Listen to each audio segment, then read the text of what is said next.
नमस्कार। आज की कहानी है कर्म ही जीवन को तय करता है। एक बार की बात है, कहीं दूर एक गोत नाम का एक संत रहा करते थे।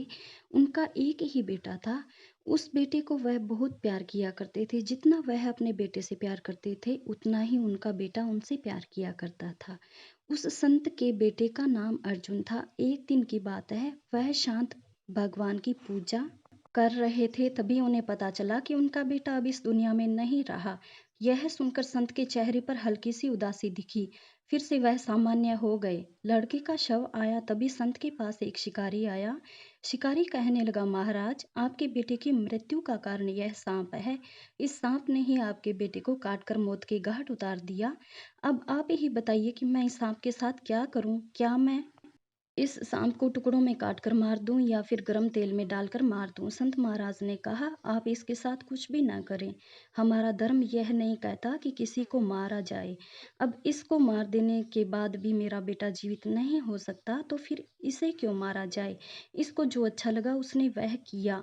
संत और शिकारी की बात को सुनकर सांप भी इंसान की भाषा में बोल उठा। सांप ने कहा, महाराज, आपके बेटे की मौत का कारण मैं नहीं हूँ, बल्कि मृत्यु के देवता ने ही मुझे बढ़ावा दिया कि मैं आपके बेटे को डस लूं, और मैंने आपके बेटे को डस लिया। अभी इसकी बात हो ही रही थी, तभी मृत्यु देवता भी वहां आ गए। मृत्यु देवता ने कहा, किसी के मौत का कारण मैं नहीं होता हूँ।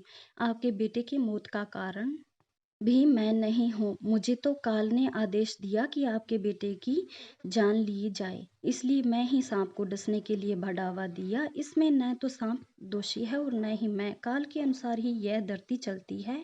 काल जो चाहता है वह ही होता है। हम सब काल के अनुसार काम करते हैं। मृत्यु के देवता संत शिकारी और सांप को बता रहे थे।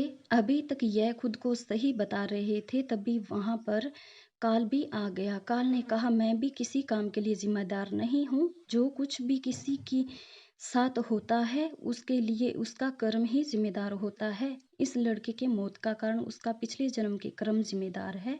जो भी जैसा कर्म करता है, उसका वैसा ही जन्म और मृत्यु मिलती है। इस कहानी से हमें यही सीख मिलती है कि हमें हमेशा अच्छा कर्म करना चाहिए। कर्म ही हमारे सामने फल के रूप में मिलता है। अगर किसी काम को करके हम किसी को दुख देते हैं, तो कोई ऐसा भी होगा जो कुछ ऐसा काम करेगा जिससे हमें दुख होगा। इंसान को कर्म हमेशा नेक ही करने चाहिए, क्योंकि अच्छे कर्मों का अच्छा फल मिलता है और बुरे कर्मों का बुरा फल मिलता है। इसलिए हमें नेक कर्म करने चाहिए। धन्यवाद।